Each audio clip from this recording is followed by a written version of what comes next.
it is. And this lecture is about, it is all about that what exactly where you want to research, what areas of research that you can search for. So, first we start with what are the benefits of adoption of the PEV technologies. As you already know that energy security, we are scarce of energy, so everyone wants to be secure. That is, energy security is one of the prime factor, which is you can say that which is the driving force of many of the recent technologies. Now, second, we will have the cleaner environment. It, as you see that. It produces electric vehicle produces total carbon very less carbon emission. So the ongoing trend is to increase the energy generation from the renewable energy resources. And one more point is that when we are considering that it is having that the PEV provides the you can say that it provides the cleaner environment. It means that if we are using more and more renewable energy resources for our battery charging and all of that. That's what I want to say. And now third one is the creating a stronger economy, because if we are going from all plug-in electric vehicles or electric vehicles, then you can say that it has positive impacts on the local and the national economics by creating the job opportunities in the countries, because the manufacturing plants and all these things will come into play. So what are the benefits and what are the concerns? Now, when we are going for the new technology, there must be some benefits, there must be some concerns of that. Like if you see that the battery charging infrastructure for this plug-in electric vehicle and the regulatory policies to operate the stations are matters of concern for the promotion of plug-in electric vehicles, because we still have to make many this regulatory policies for that.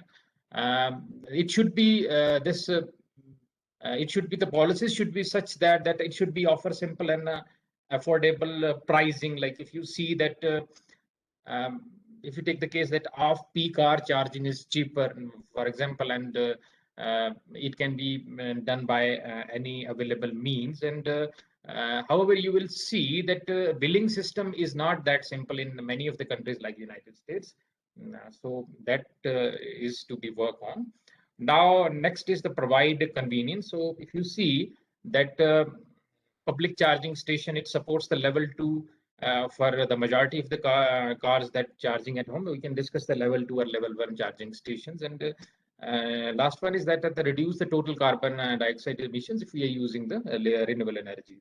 And now different pros of this electric vehicles are low maintenance, energy efficiency, then reduce carbon dioxide emissions. And what are the cons? That is the shorter distances, because we are still working on the battery technology, and this shorter distances, the charging that is available is not, we cannot move for this thousands of kilometers on that. So we have to, or you can have the battery pack replacement is there, and of course it is quite expensive. Now, what is to be done to be proactive with the plug-in electric vehicle program? So what we have to do, we have to expedite a broader consensus and develop the best practices around this plug-in electric vehicle and around this electric vehicle support equipment. Electric vehicle support equipment means that the charging infrastructure and all these things.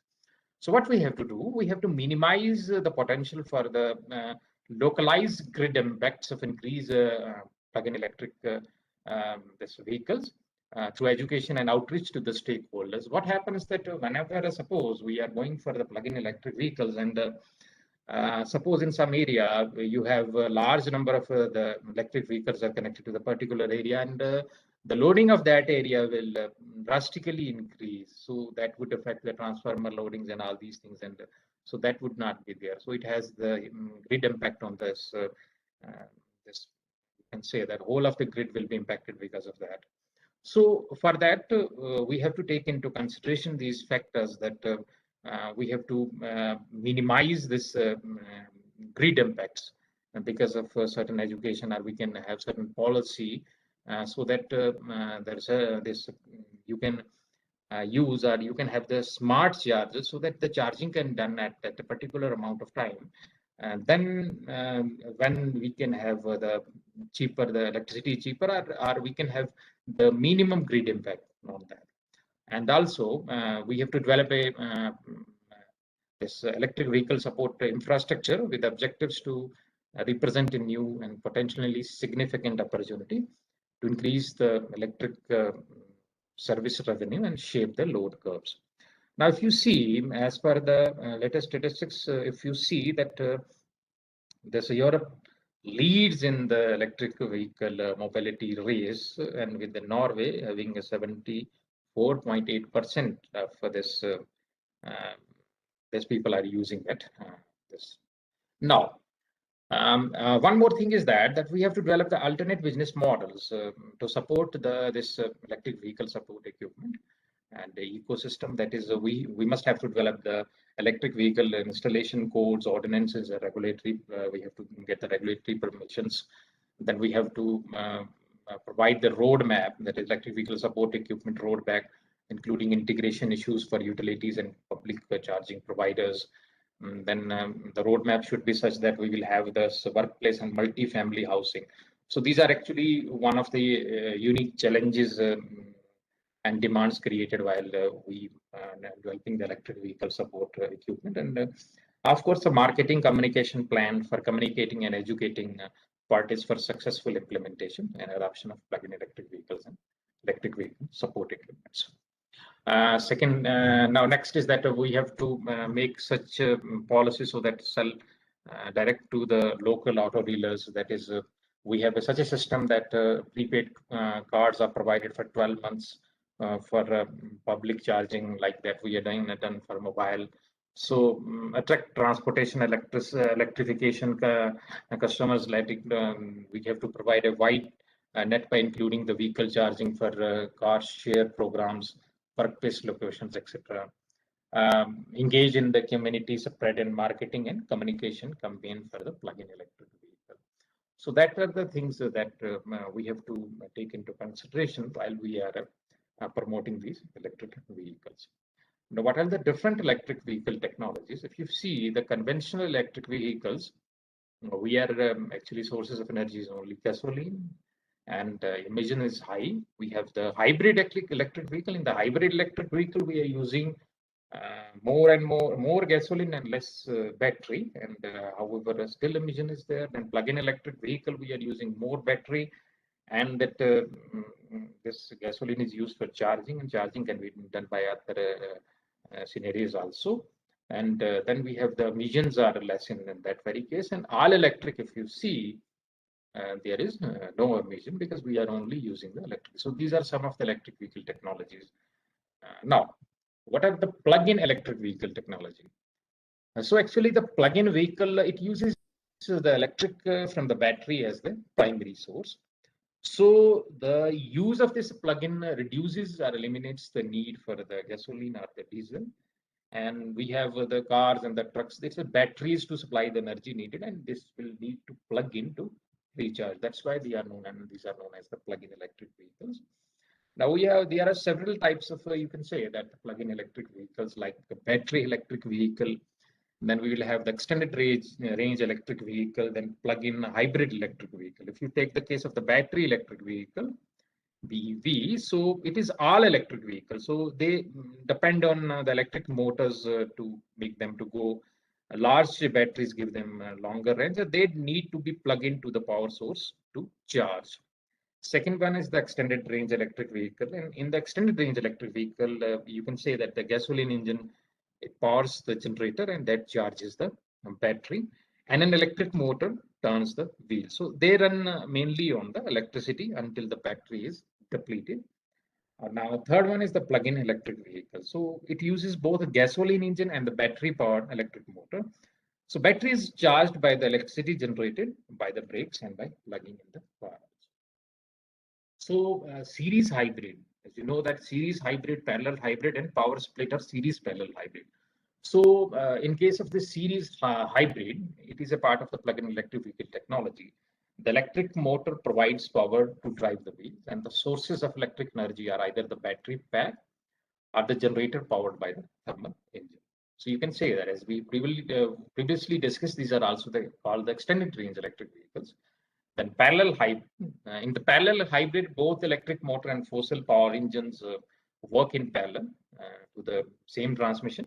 And power split or series parallel hybrid. It actually, the main idea of the power split is to combine the advantage of both parallel and the series hybrid concept. So it actually allows the running the vehicle in an optimal way by using the electric motors in this internal combustion engines.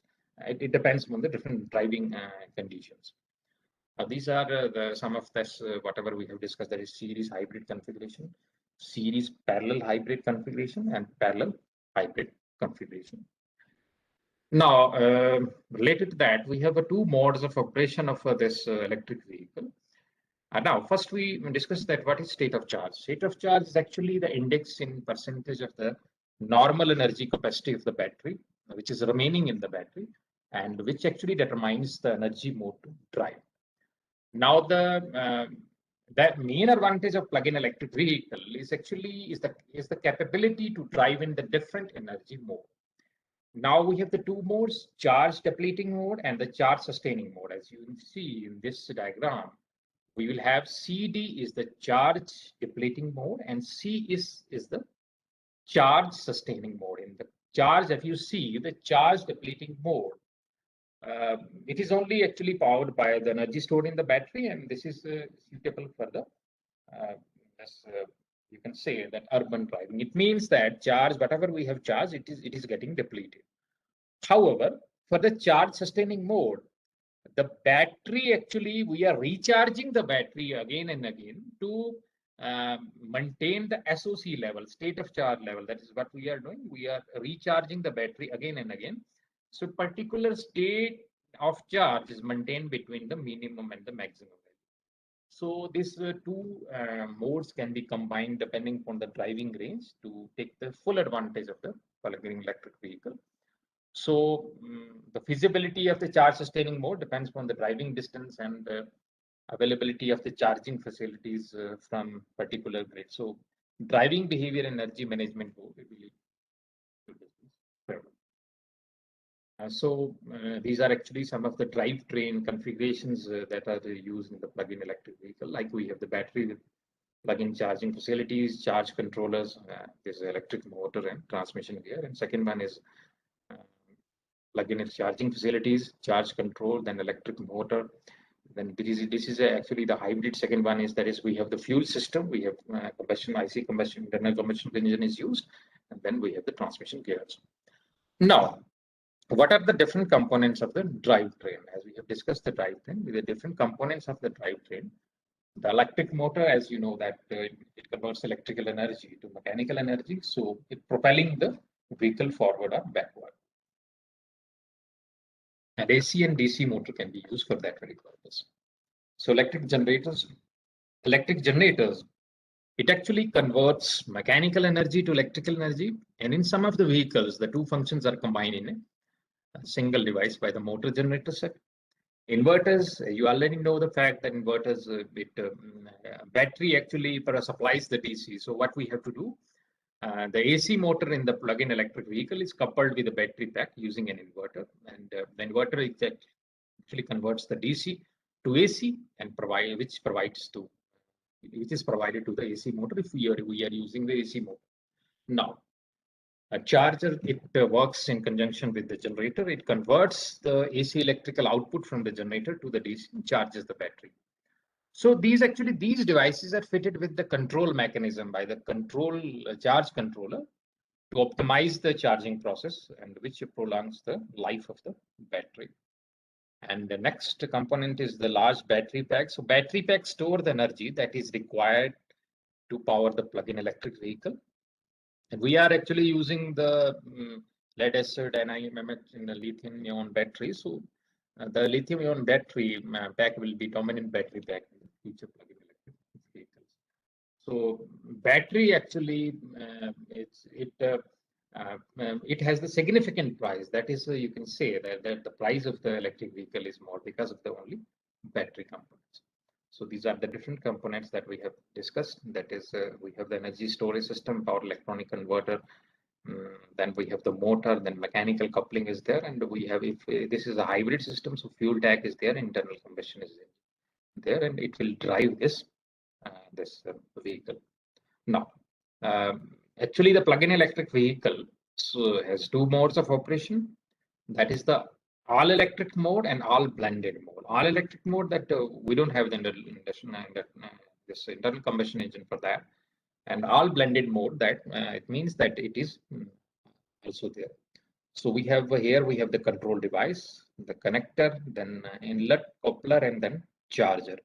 And then here we will have the battery pack. It is one of the configurations. Now, what are the impact? Now, one of the researchers nowadays working in this area also, electric, the people who are working in this power system or power and energy systems, they are working on this. What is the impact of the plug-in electric vehicle on this load curve? Actually, because that affects the you can say that the whole of the load profile of the system if we are using the plug-in electric vehicles to a large extent. So at the distribution level, because at the distribution level the loading is less. However, if we are using large amount of plug-in electric vehicles at a particular place, then definitely it will have the impact on this grid, and whole of it, and the current will increase, losses will also increase. So the impacts vary with the vehicle penetration level, that how many percentage of vehicle is there, charging pattern, what's the charging pattern, fleet charging profile, then distribution network power losses are affected because of that. There is also loading of transformers, and however we have to have certain strategy, demand response, or certain strategy to reduce the peak load, driving distance, batteries, charges, and tariffs. If you see in this curve, in one of the scenario, if you see when the local electric vehicle penetration is 25%, you can say that peak circuit load, it grows to 30%, and 30% is a very huge amount. So that many of the researchers are working on the area, that what's the impact of this electric vehicle loads on the on the whole of the electric power system, and how we can optimize so that we can have the minimum effect on the system. Now, what are the different impacts? That is, it has a positive, as you already know, that it has a positive impact on the environment and economy. It helps for clean transportation and energy independence. So, if you see that as per as per the US roadmap to 2050, if let us suppose that if half of the vehicles of the total United States will be converted into the electric vehicles, then it will have the 8% increase in the electricity generation. So that and 4% in generation capacity. So that is a big, so that thing we have to take into consideration. And other impacts, it includes the increase in additional power load in the grid for charging plug-in electric vehicle in an uncontrolled scenario, where actually consumer behavior and charging timings are unpredictable. Load curves are greatly affected because of that. Other impacts includes that increase in addition, that is we have you can say that transformers are getting loading. So charging scenarios must be controlled and at very best. We have to work on the charging scenarios. However, certain strategies are required to manage the charging behavior to limit the daily charging period. You can say the charging management method is required, or we have to use the real-time pricing for that. This is one of the example that when we have the uncontrolled charging and this optimized charging, if you see that we have in the first graph, we have the uncontrolled charging and no optimization is there, then the whole of the curve, load curve will also get increased because of that uncontrolled charging. However, in the second case, when we are doing the optimized charging, in that very case, the charging takes place at particular amount of time, at that particular time, only when you can have the load curve. In this cases, that is load is less. So we have optimized the charging in such a way so that we can have the charging at that particular point of time when the load is less. So that can be done by the smart chargers. The only way, because the smart chargers, what they can do, so that smart chargers can identify the time at which the load is very less. It can be it can be, we have the forecasting models for that. From the forecasting, we exactly know that how much load is, that is, at what point of time the load is less. So at that very particular point of time, the chargers will start charging. So for that, the smart chargers are required if we want to implement, and we have the minimum effect on the grid.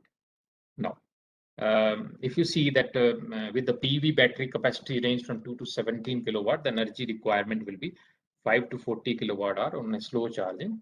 So as you know, the power demand of the charger is actually the function of voltage and current of the charger. And the battery capacity determines the charging time, and it is inversely proportional to the state of charge of the battery. So actually, the electric power load curve in the power system depends upon the percentage of plug-in electric vehicle penetration and the charging strategies. So the charging station has single AC/DC conversion devices. So DC distribution with supercapacitor energy storage device supplies power to the battery, and when the power demand for the charger exceeds the average demand of the grid, so the 230 kVA transformer is required for every 50 parking spaces, and accordingly, infrastructure for charging station and system integration of these electric vehicles is needed. The demand response is another benefit to the grid by interrupting this plug-in electric vehicle demand on peak hours. So plug-in a bidirectional vehicle to grid batteries on a smart grid charging become a distributed storage system for the electric grid. Now, if you see that one more concept in that electric vehicle technology is that V2G, that is vehicle to grid.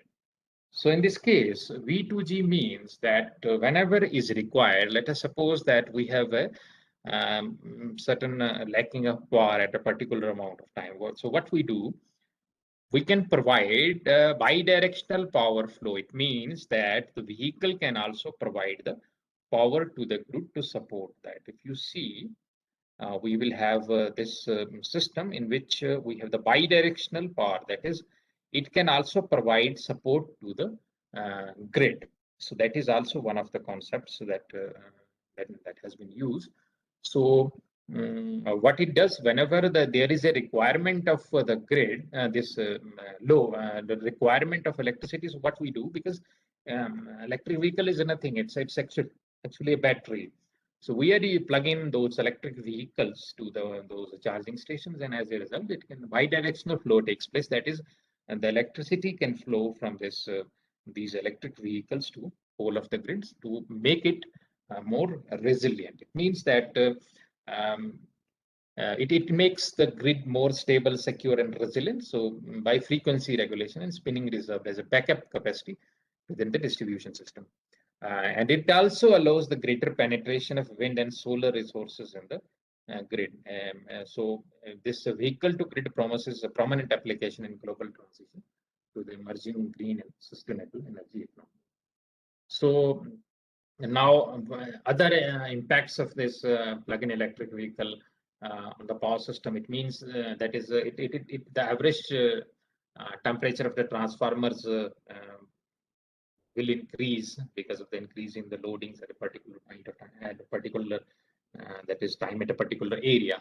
So there will be the potential power supply shortages there if you have the large number of this vehicles aggregated at a particular time.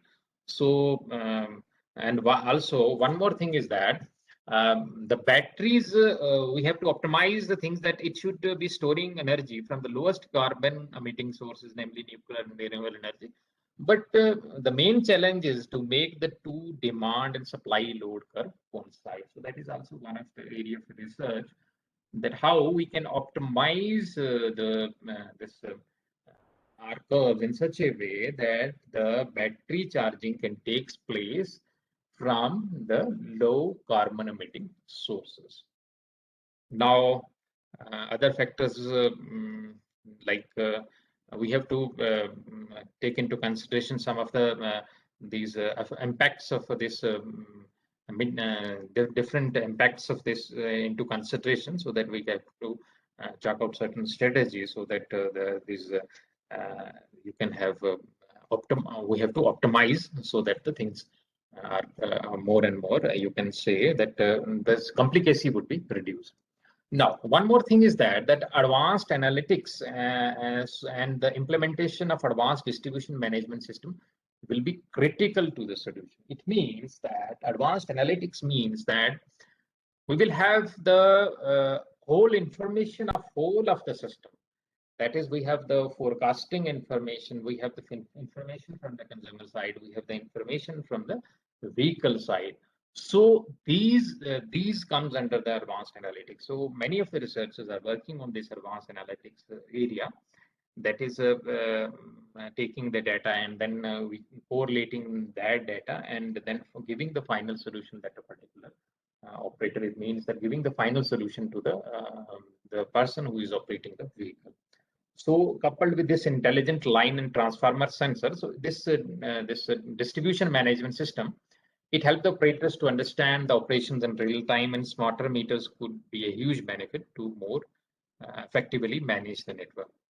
The utility has to plan for an advanced metering infrastructure and integrated system model to manage the changing distribution environment. A service provider will also needs tool to manage the plug-in electric vehicle charging loads, and then providing some incentives to the consumers in a more diversified pattern.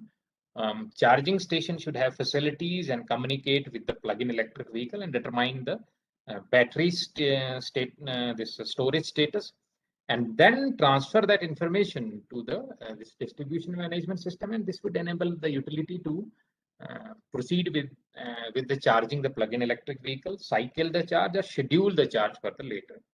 So the main idea is to charge that plug-in electric vehicle with the near depleted battery power, and when the utility is having the peak energy event. So it means that advanced analytics, it plays a very dominant role in how it is. You can use the advanced analytics and that you can use that this artificial intelligence in that, so that we can have a system such that it will be benefited for the utility also, it will be benefited for the person who is that is who is a consumer, and it will benefit it to all. Now, this is one of the example of the smart meter. So it is actually it plays a very important role. If you see that if we provide the incentives for the network friendly incentives to the charging patterns and to the consumer, that is it means that we have to make sure that the charging would be take place at a particular point of time when we have this loading is less. So we have to provide the incentive to the consumer, and smart meters would plays a very important role in that. So the smart charger, which include the charger that runs on the timer, it could ensure that plug-in batteries are charged only when the electricity is at cheapest. That is, it is actually saving money to the consumer. So this is one of this diagram of this smart meter that has been used in many European countries. And also, the utilities can also temporarily turn off the charges in thousands of home or businesses to keep the grid safe during the peak hour. So that thing we have to take into consideration. On the one hand, we have to provide the incentives to the consumers so that the consumers can be benefited because of this, and that can be realized only by the smart meters or smart chargers that that ensure the bidirectional flow of the power, and the utilities the utilities must have that power to turn off all the chargers at the home or businesses, so that if we have suppose frequency, we have to do the frequency regulation, we can easily do that. Now, some of other impacts are that on the distribution network system, that is low voltage network system. That is, we are since the whole of the impact of this electric vehicles is on distribution and network system distribution, because we are using at our homes, and whatever we are getting is because of the is from the distribution system, that is low voltage system. So sometimes the phase imbalance would be there. That is let us suppose that at a particular phase we have low electric vehicles, and at a particular phase we have the large number of electric vehicles. So imbalance is created in that mm, because of this the imbalance is there, phase imbalance is there, and it has a drastic effect on the supply also. So however, if when higher number of plug-in electric vehicles are charging, then the diversity increases. So it lowers the current imbalance and keeps the voltage imbalance within the limits. So, and if a lower percentage of plug-in electric vehicles are there, it results in the larger variation in the current imbalance, but the lower total load reduces the voltage imbalance. So that voltage and the current imbalance we have to take into consideration. So what are the different power quality issues? So whenever we are using this electric vehicles, so it has the power quality issues like, as you know, that the plug-in electric vehicle works in a low voltage and converts AC DC and supplies through DC to DC converter. So these processes produce harmonics. Harmonics means that that is a you can have supply, and fundamental of that supply.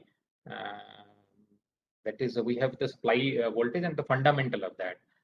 That is we can have harmonics of that, harmonics of the fundamental, and these harmonics are actually due to the this non-linear nature of these components, that is converters and all these things.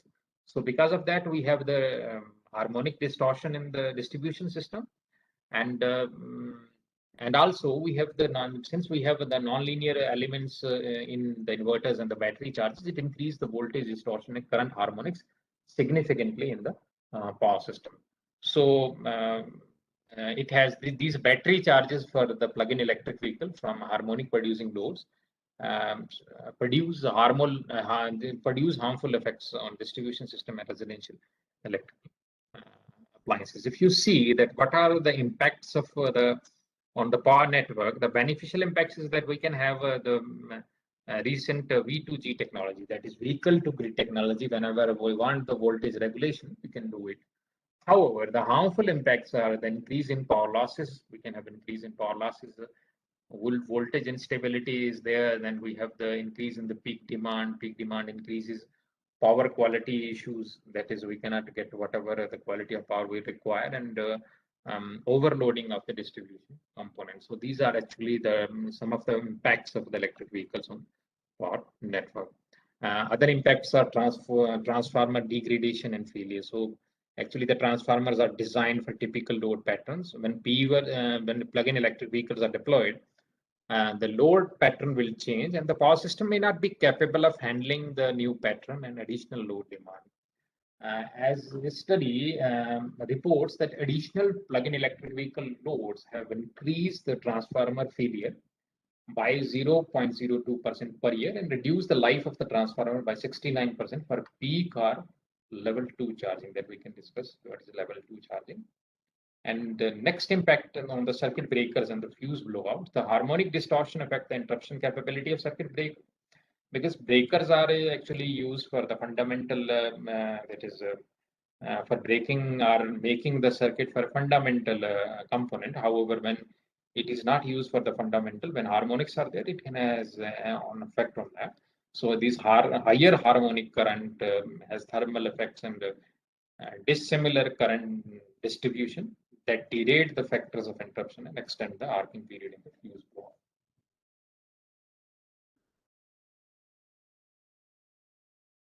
So actually, the plug-in electric vehicle will require smart chargers that are integrated into smart grids infrastructure with the two-way communication that we have already discussed to allow the information exchange between the vehicle user and grid. And smart grid communication standards and technologies for home area network (HAN) and are being considered and will play a significant role in design and development of plug-in electric vehicle charging. So what are the different industry standards used? So industry standard SAE J1772 has defined the battery charging level. So these methods are followed to recharge the battery. And the US Electric Power Research Institute defines the three charging levels. Level 1, it uses the US standard 120 volt AC 15 ampere or 20 ampere branch circuit and used in the residential and commercial buildings. And this method actually requires a new dedicated circuit for the user to avoid the overload. So this is the most immediate solution. Second one, level 2, it is based on 240 volt AC single phase branch circuit with 40 ampere requiring a dedicated circuit. This method could be implemented for both residential and public charging. And level 3 charging is the method suitable for fast charging through public facilities. And it is actually based on 420 volt AC three-phase circuit and enabling 60 to 150 kilowatt charging power. So this option implies a number of specific safety precautions. And level 3 charges may recharge the battery up to 80% of a capacity in a short time. So it depends upon where we are in having the level 1, level 2, and level 3 charging, and depending upon that, that is, if we want in the places where we want the fast recharge, we can use the level 3 charging in that. However, at our homes, we can definitely use the level 1 charging. So these are some of the charging configurations and the ratings, and that is AC level 1, level 2, then we will have the DC level 1 and level 2. So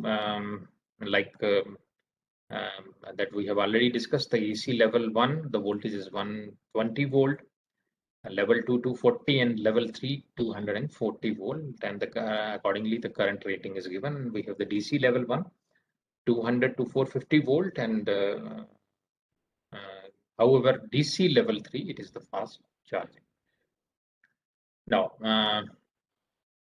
we have some of the technical issues that are encountered when we are having the electric vehicle, when we are working on that. So some of that is storage technology. So storage technology is lagging behind other critical plug-in electric vehicle technologies. While if you see the research expenditure on battery technologies is on rise, so it is still small when compared to other critical components and mobility related R&D spending. One of the technologies that has been developed is the matrix battery technology. So matrix is, it depends on the special configuration of combined series and parallel cells that can perform optimally even if the individual cells becomes dysfunctional. So this critical ability helps manufacturer address the reliability issues while bringing down the cost. Second technical issue is that we have to look beyond lithium. That is, the Toyota, like one of the companies, working on magnesium sulfur combination over the lithium, which ranks high in longer storage hours, weight, reliability, and life. Third one is the battery performance. Now, battery performance and cost are the essential factors in the development of battery electric vehicle. The key performance parameters of the batteries are energy, power, lifetime, safety, and cost. Batteries make up roughly 1/3 of the cost of today's electric vehicles. That's why the electric vehicles are costly, because the batteries are costly. So that is the main reason. Lithium-ion batteries are most commonly used for vehicle application. However, they are also expensive, and with an average range of 60 to 80 mile costs more than the price differential between battery electric vehicle and traditional vehicle. So if you see the difference between the battery electric vehicle and traditional vehicle is the cost of the battery. So however, in the United States, advanced battery has set up a target of $120 per kilowatt hour for the advanced electric vehicle batteries. Now, other technical issues that is, if you see the energy storage capacity is important to decide on the distance to travel and mass of the battery pack. The high energy storage capacity depends on both high specific energy and energy density. A typical storage requirement is 650 kilowatt hour. The peak battery power depends on the range of the charge depleting mode, energy management, and total weight of the vehicle. So peak power generally increases. And lifetime of the battery. Now, different factors which affects the lifetime of the battery. is the ability of the battery to withstand degradation over time, should meet safety standards and thermal management requirements. Fast recharge time is necessary and it reduces the battery life. It has a negative effect. Life cycle issues and the availability of lithium resource and recycling and influence of the vehicle mass. Now there are technical issues that metal hydrate batteries are batteries used currently by the manufacturer in the mass-produced battery electric vehicle. However, these batteries have reached their maximum potential. Now the car makers are actually moving to lithium-ion batteries due to the higher energy density and the low self-discharge rate. One of other issues related to the battery is the battery disposal.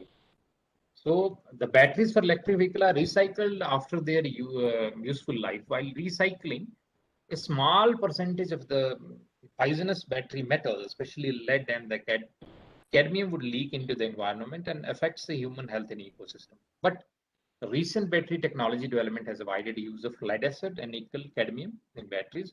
So most recent battery versions, that is the lithium ion and nickel metal hydrate batteries, they have no serious threat to the environment. So nowadays, maximum of the manufacturers are moving to that. Battery cost, that is, as we already discussed, how these lithium ion batteries, these are lower than the cost lower than this nickel metal hydrate batteries, but the range of 600 to $700 per kilowatt is seen more realistic in short to medium term. So high production volumes of lithium ion batteries could significantly decline cost. So these are some of the battery characteristics that whenever we are having the battery. So these are some of the characteristics that we will see, that is all electric range, material, and then we total capacity, specific energy, energy density, mass of the pack, peak power. So these are some of the specifications that has been made. Now, one more thing related to this battery is actually the lithium supply security. So the current, as we know, that current technology for this electric vehicle is based on the lithium ion battery and electric motor. So lithium, heavy metal, and other elements are used for batteries and powertrains of plug-in electric vehicle. The demand for these metals are expected to grow significantly due to the marking and entrance of this plug-in electric vehicle. And some of the world reserves of the lithium and other rare metals are found in China, South America, throughout the this mountain chain. So Chile was leading the lithium metal producer, followed by Australia, China, Argentina, and United States. So nearly half of the world known lithium reserves, that is 5.4 million tons, are located in Bolivia deserts, and other important reserves are located in Chile, China, Brazil. So rare earth metals used in the batteries mostly are located in China, and that controls the world market for these elements. So it is also lithium supply security is also one of the issues. Now, related to the technology, one of the technology that recently has been used is by a company which is known as the Better Place. So what's the model of that particular company? So the model of that particular company is that, so like we have the cost of this vehicle is large because of the battery. So one company, Better Place, it comes up with a model. Its business model actually considers that electric cars are built and sold separately from the battery pack. It means that an electric battery is actually not the part of this vehicle. As these consumers are not allowed to purchase the battery packs, they must lease them from a company which is known as the Better Place, and which will deploy a network of battery swapping stations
Is it audible?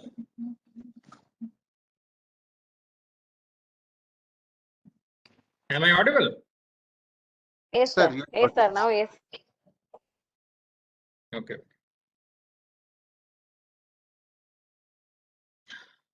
So we will discussing about this dynamic load management. Then we have the schedule-based load management, and many of the researchers are working on that.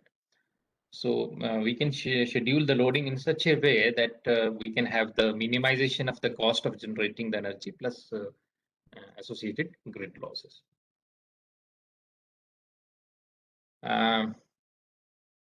If you see, the discussion on this plug-in electric vehicles is expected to increase over the few years. Ad hoc charging systems interacting in real time with smart grid will be needed increasingly to overcome the severe overload problems in electric distribution grids caused by the huge demand for the energy to charge a large number of vehicles. Also, if we adopt a variable charge rate, it is very promising solution to fully exploit the distribution grid capacity, allowing higher consumer satisfaction and utility financial profits with respect to fixed charge rate. If you see the successful integration of the plug-in electric vehicle to the power system is a major challenge for the future smart grids, such as charging and control strategies of plug-in electric vehicle to grid technology and several application domains, such as wind energy integration, frequency regulation, design of parking areas, and participation in electricity markets. So, smart charging infrastructure. So, DC fast charging equipment. So battery energy industry is actually gearing up for a spread of direct current fast charging technology, which promises drastic reduction in the battery charging time. A new connector that actually combines the alternating current and that is AC and DC fast charging in one unit based on standard developed by the Society of Automotive Engineers is now in competition with an earlier system which was developed by the Japanese automakers and Tokyo Electric Company. So vendors, however, report that the DC charging, fast charging can reduce the time to a full charge on a standard battery electric vehicle from 6 to 8 hours to less than 1 hour. So benefits of fast charging, however, go beyond simply the time of the charge to include additional benefits such as reducing the size and cost of the input battery. Now, some of the other technologies that has been used for charging is one is in some other countries like curbside charging. So charging stations that are installed in the curbside, allowing access to the vehicles from the street traffic, public right of way. We can say it's curbside charging and recommended standards for the curbsiding. These are some of the standards that is the location should be immediately prior to the intersection in the direction of the vehicle travel. Public charging station, the vehicle shall access to the electric vehicle. There's a support equipment from either perpendicular or the diagonal, and accessible to AVSC will be a minimum width of 3 feet. These are some of these actually the guidelines for that. Now, this is actually a smart charging infrastructure. It means that the users has the information. It will they will have this the information that what the charging is left, and then that how much charging is left, how much time that. Okay, it is.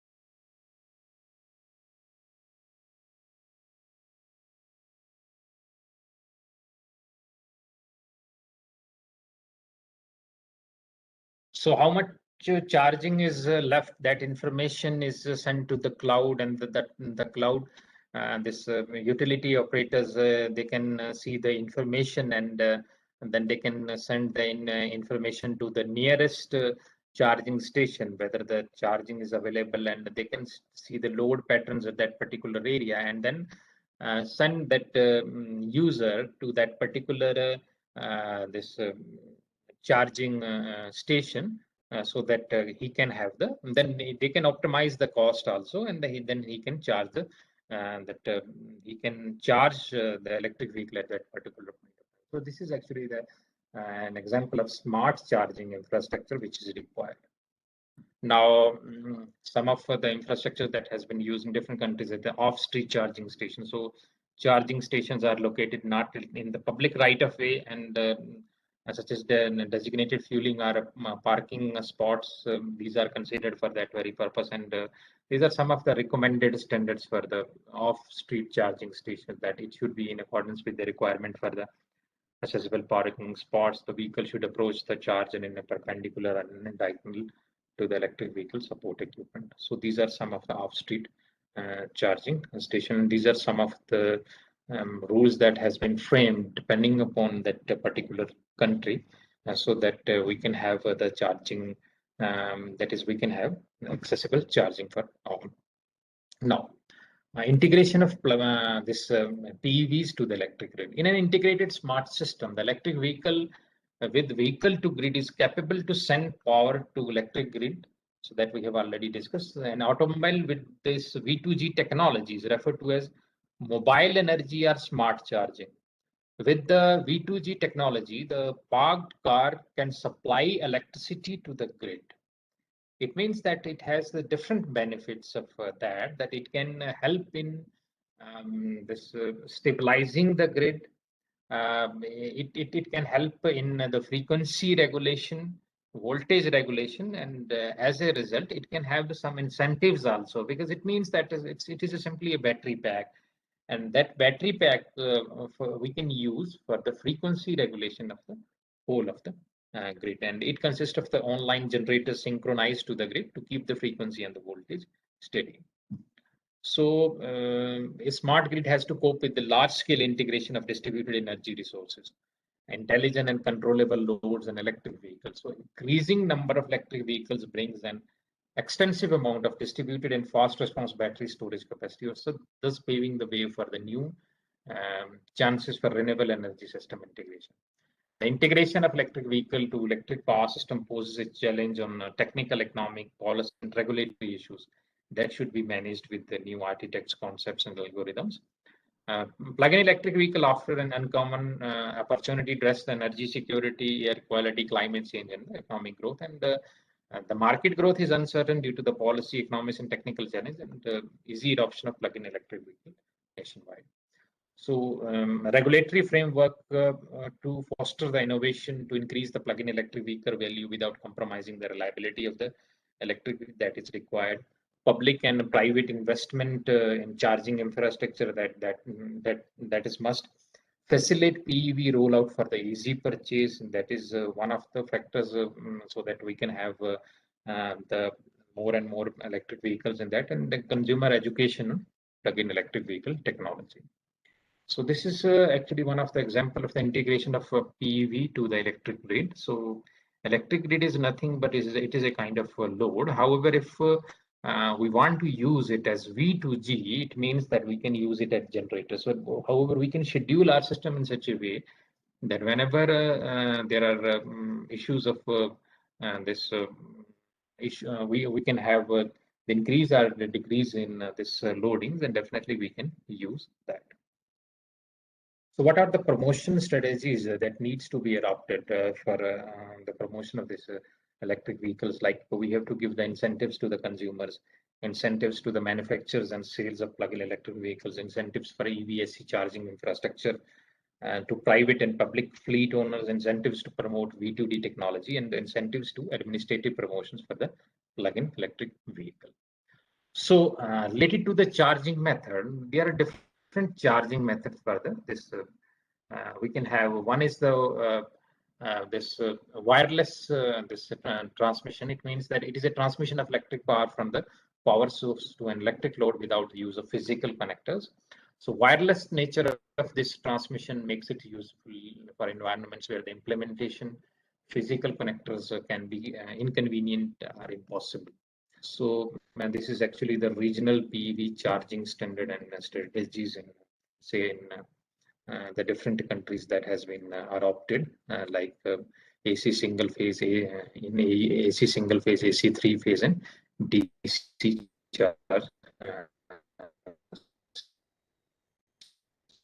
strategy. In different countries, the different kind of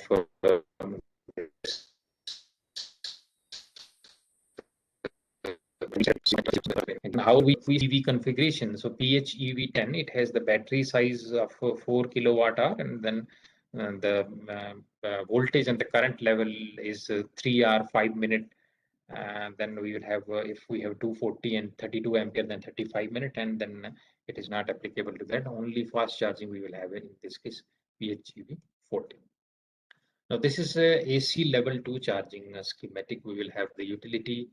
Then we have EV electric vehicle support equipment, which consists of the cord, connector, and inlet. And then we have the charger, and then we have the battery. And this is the DC level 2 charging schematic. In case of the DC level 2 charging schematic, we have the utility, then we have, since it is a DC level 2, then we have convert that into charging infrastructure has been used. It means that when the vehicle will come and it drive in, and a conveyor moves the car over the robotic arm, and a latch opens and drops the battery, and which then lower itself into the bay, and finally this a fresh battery has been installed, and after the quick test, the car rolls out of the conveyor belt and the customer drives away. So this is one of the schematic of the swapping battery station. Now, what are the technical challenge of battery swapping? It is the investment of the batteries huge. The standardization is actually difficult. Swapping stations require a lot of investment, space, manpower, and safety, and manpower. Safety and reliability is also one of the basic concerns of this. So, you can say swapping. So this is a general process for installing EVSC at public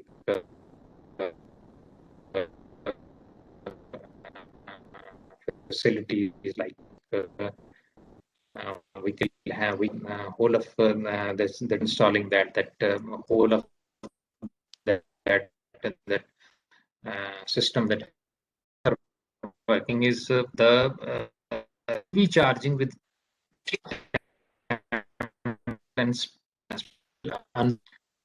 now if you see several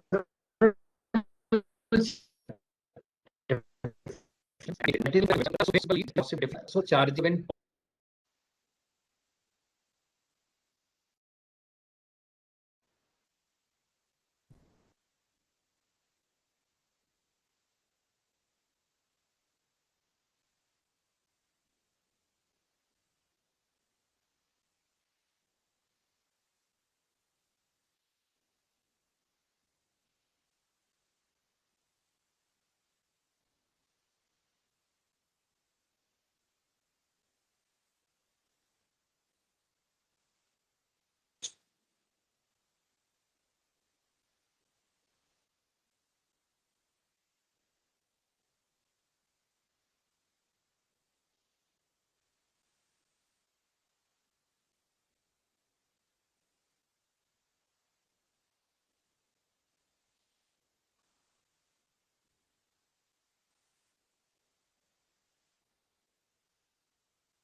say the need to develop the approach for investigating the impact of PV charging on highly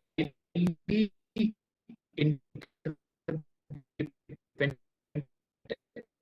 electric transportation system. That is what we have to do. We have to take in consideration these temporal and spatial uncertainties. While electric vehicle charging load and electricity as a function of transportation network.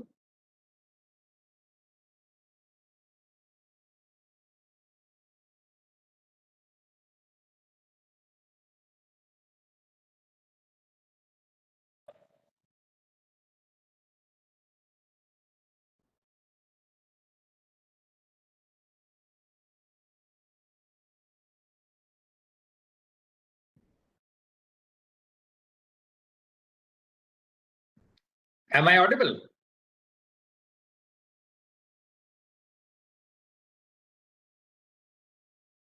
Yes, sir. Okay.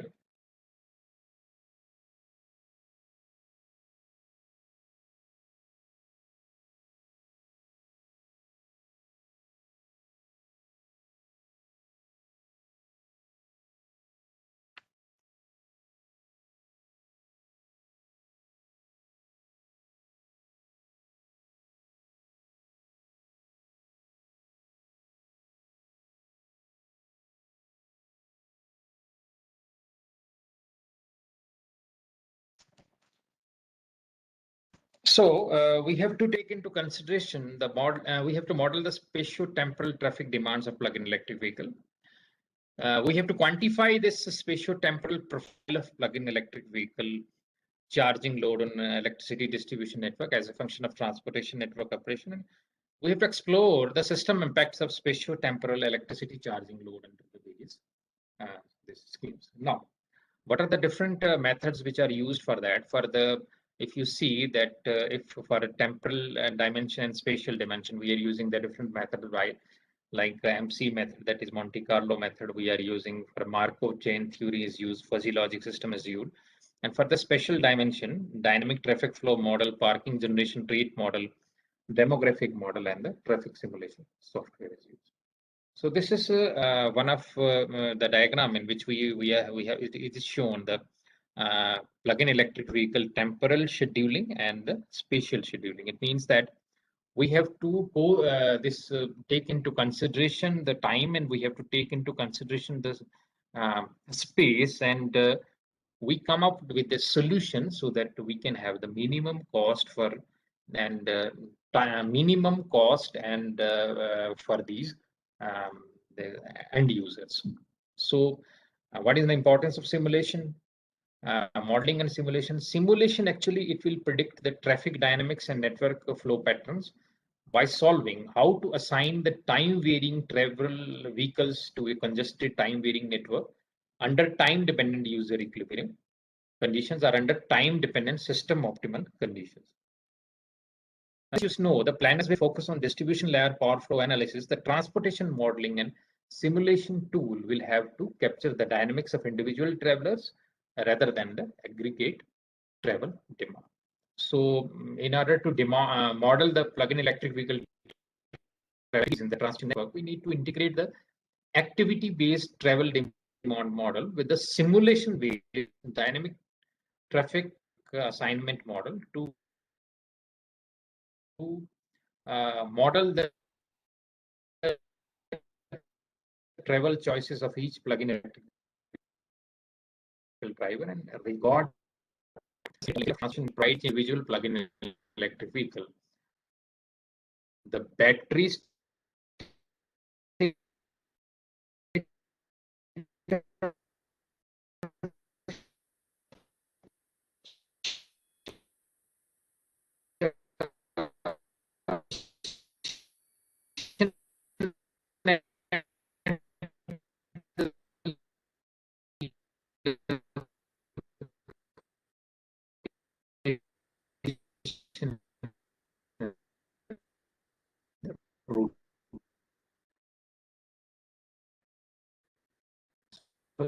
That can be possible only through modeling and simulation.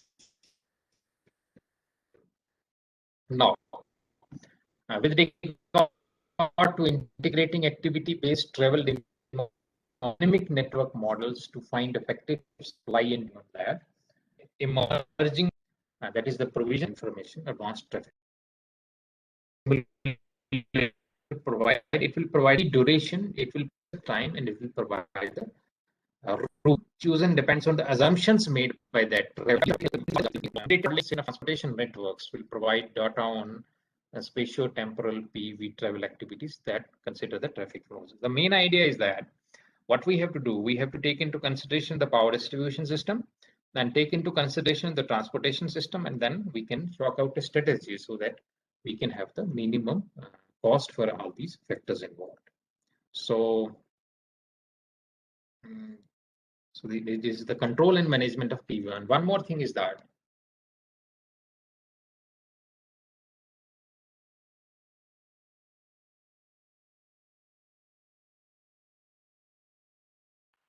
am I audible?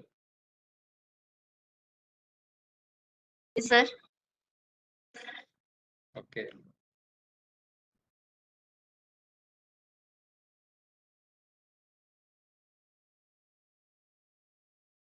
Now, control and management of PV parking lots. Many of the researchers are also working on that. That is a sophisticated control and management strategy is required to minimize the disturbance to grids uh, with all the consumer leads. So that is one of the also area which many of the researchers are working, and that if anyone work, then you can um, has the different propose the different strategy on that. That is reducing the charging cost based on dynamic pricing, shifting the peak load and reducing the peak demand, facilitating the smooth integration of intermittent renewable sources in a grid, and providing ancillary services such as load, following voltage control, frequency regulation, and active power control.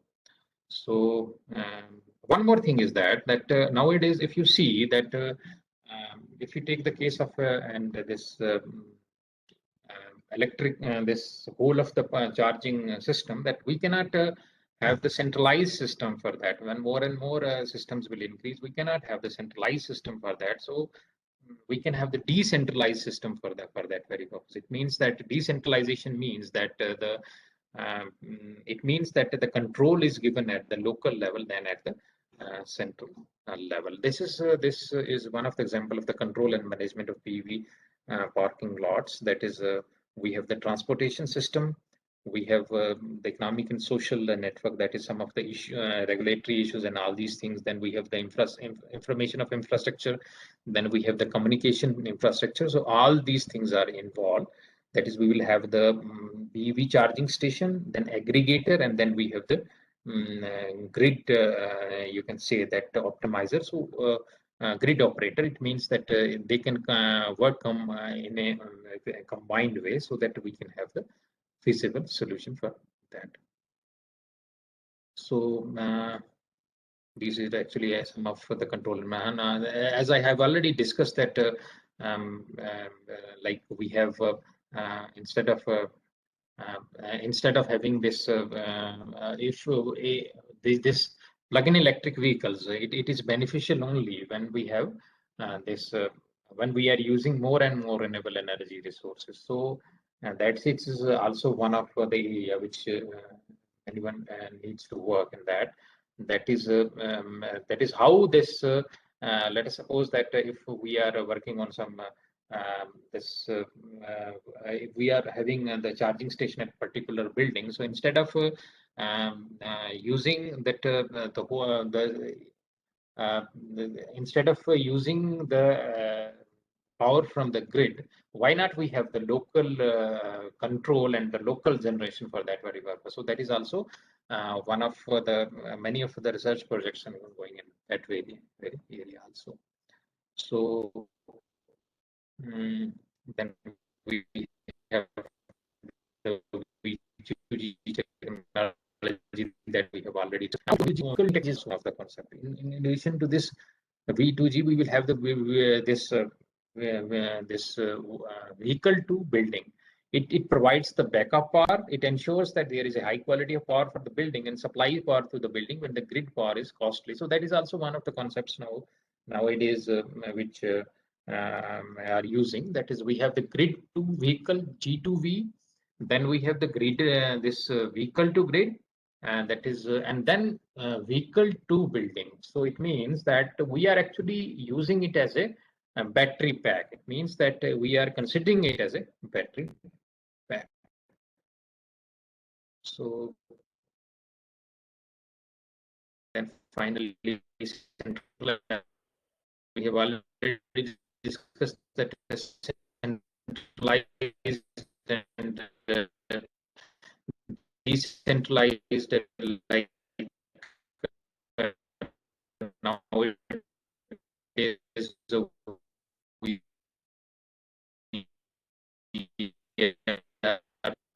are moving more towards the decentralized this power sharing, because we have the centralized system. This is an example of this decentralized system, that is utility doesn't that is done at the level. Now, some of the research areas in which the research department is planning, control, and management strategies for the parking lots of electric vehicles, cybersecurity of electric vehicles and smart grids, impact evaluation of electric vehicles and power system stability, strategies for the plug-in electric vehicle to grid photovoltaic peak demand reduction in urban regions in smart grid environment, smart energy management in microgrid with the wind power generators and the plug-in electric vehicles, using plug-in electric vehicles to implement ancillary services in the smart distribution grids, plug-in electric vehicles management in smart distribution systems, optimal control of plug-in electric vehicle fleets in the microgrids, and energy management in microgrid with plug-in electric vehicles, distributed energy resources, and smart home applications. So these are some of the research areas where the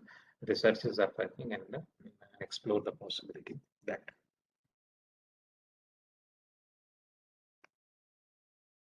So any questions related to that? Am I audible?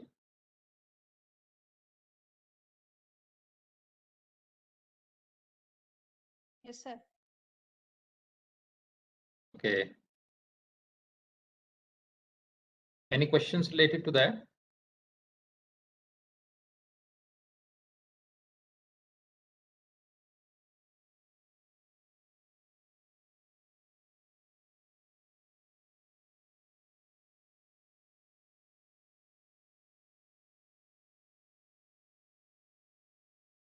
Ashish, are you there? Hello. Yes, sir, I'm there. I just Okay, joined, any sir. questions? Due to some technical issues, there is connectivity problem here at hostel. Yeah, there are some, I think, internet issues are there. So any questions related to that? I'm not seeing any question in the chat box also. Okay, okay. Participants participant can unmute themselves to ask your questions. Hello, sir. Yes, yes, Hello. yes. So myself, Shreyas, I want to Yeah. ask that what are the impacts of vehicle to grid and grid to vehicle technology on our power system grid? What will be its impact? Vehicle to grid. Yes, sir. Vehicle to grid and grid to vehicle technology, which we will use in future. So what will be its impacts on grid stability? Yeah, actually, okay. If you take the case of this vehicle to vehicle to grid, means that let us suppose that we are using this vehicles at a particular point, that is suppose a particular distribution system, we are using that vehicles. So the loading at that particular at a particular area, it will increase, and it will have this adverse effect on this. You can say the loading of particular this area, imbalances are there. Then the transformers are getting loaded because of that. So it will have the severe effect, because whenever imbalance is there, if let us suppose that we are charging at a particular phase, then phase imbalances would be there.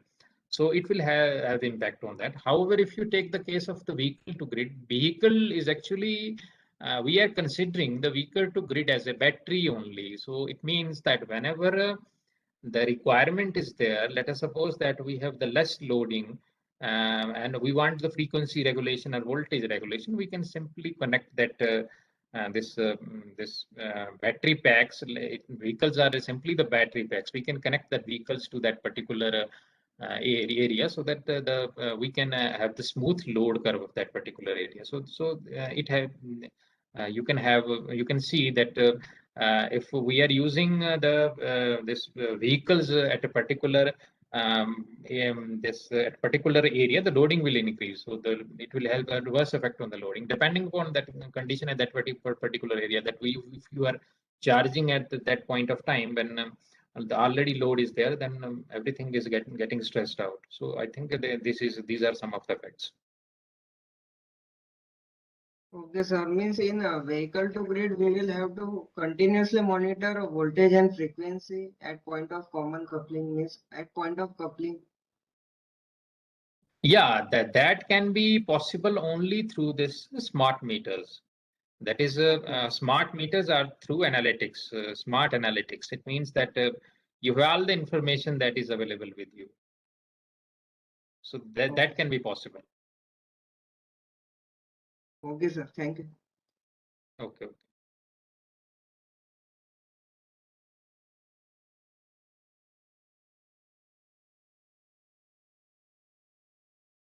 Sir, thank you for a nice presentation. So you told regarding imbalance, phase imbalance while charging.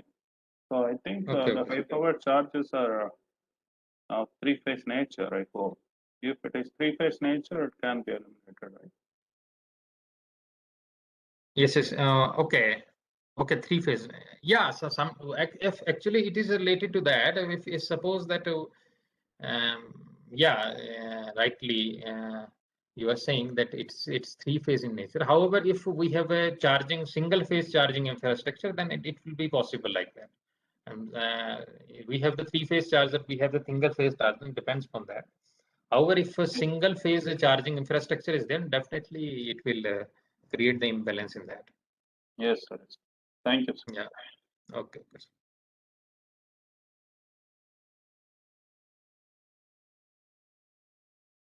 Any other questions from participants?